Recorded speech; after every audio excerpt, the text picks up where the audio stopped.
আমরা এখন স্নান করে আই গেছি ঠাকুর দেওয়ার লাগিয়া। ময়না স্নান করে লিছে, এখানে আমি ঠাকুর দিলে তাইও ঠাকুর দিত, তো তাইও ঠাকুর দিলে।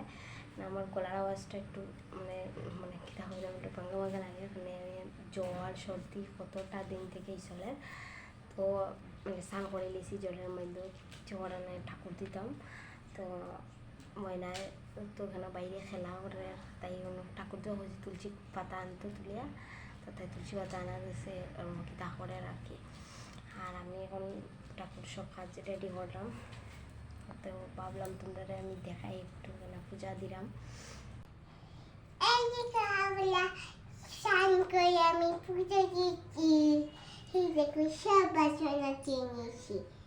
এখন ওই দেখো দেখো তুমি পুজো দিতে চলে এসেছো?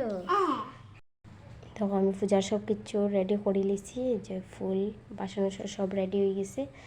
আর এটা আমরা ঠাকুরঘর তো আমরা দেখছো নি সবে। তো আমার পূজার সব কিছু রেডি হয়ে গেছে, পুজোও শেষ করে লিছি। তো আপনারা যদি আমার ভিডিওটা ভালো লাগিয়া থাকে তাহলে লাইক কমেন্ট করবা, শেয়ার করিও। আর ফেসবুক পেজ আমার দিশা ব্লগস আর ইউটিউব চ্যানেল আমার সোনার সংসার সাবস্ক্রাইব করিয়া দিবা। Thank you.